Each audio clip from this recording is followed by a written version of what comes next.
हे बायाच्या हातानं टोकन करून घेतली आहे. तर सर्वांले राम राम. आता तुमचं सोयाबीन जर निघालं नसेल म्हणजे किंवा 50% जरी निघालं असेल तर ते मोडू नका. मोडल्यानं कसं जास्त खर्च वाढते, पुन्हा पेरण्याचा वगैरे खर्च वाढते आणि बियाण्याचा खर्च वाढते. तर असं बाहेर हे जे आता मागं दिसत आहे तुम्हाला, आता मायावाला सोयाबीन काही जास्त निघालं नाही आहे, 50%च निघालं आहे, बाकी खराब होऊन गेलं. कारण की पाणी एवढ्या जोराचा झाला आहे तर माती खाली ते दबलं किंवा कोणाकोणाच्या बाबतीत बियाणं डुप्लिकेट खराब निघालं.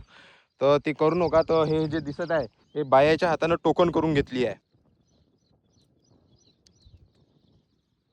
आता थोडंफार झालं आहे, 1-2 एकर झाला आहे टोकन करून. 4 बाया येईल दिवसभरात नाही, 7 ते 12. तर 2 एकर झाला आहे. आता बाकीचं व्हायचं दुपारूनही बाया येणार आहे आणि हे असंच या पद्धतीनं आपण टोकन करून घेणार आहे. म्हणजे तुम्हाला दिसत असेल हे बायाच्या हाताने टोकन करून घेतलं आहे. ह्याच्यात काही काही सोयाबीन निघाला आहे. जिथं जिथं पॅचेस आहे ते तसेच राहू द्यायचे आणि बाकी मधातल्या जागेत टोकन करून घ्यायचे.